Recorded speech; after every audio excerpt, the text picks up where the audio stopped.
This is National Day, October the 1st, but the people behind me are not here to celebrate the birth of the People's Republic of China. They're here to ask for democracy, for universal suffrage.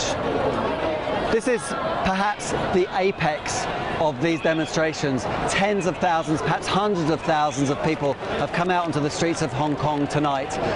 Here, across the harbour, behind me there in Causeway Bay, all over the city. The question, I think, for this movement is how to keep the momentum going. And that's a question that we can divide into several parts. First of all, there's time. As I say, this is National Day. Tomorrow is another holiday, but Friday is a working day. How many of these people will stay around on a working day? How much pressure will they come under to go back to work, to go back to the universities? And then, of course, a weekend follows. I think the government's hope is that this will begin to peter out. So time is a question. Space is also a question. As I say, this is not the only place in Hong Kong where there are demonstrations and sit-ins. All over the city these are taking place. But some of the leaders, I think, are worried that this is becoming a little bit dispersed. This started off as a movement called Occupy Central. Now it's Occupy Central, Occupy Causeway Bay, Occupy Mong Kok. This could present at some point a headache for the leadership.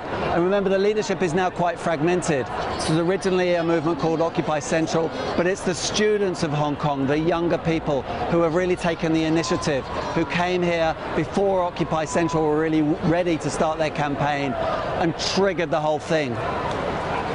Momentum is also about strategy. What next? The strategy at the moment seems to be coalescing around calling for CY Leung's resignation. CY Leung, the chief executive of Hong Kong.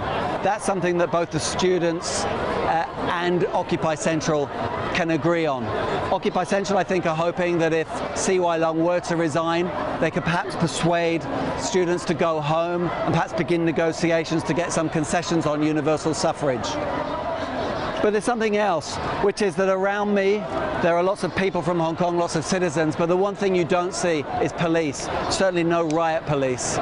And there's a carnival atmosphere here now, but there's also a certain kind of an eerie waiting, a sort of a cat and mouse. And what we don't know is really what the authorities of Hong Kong are going to do next. Remember, they tear gassed people here on Sunday night.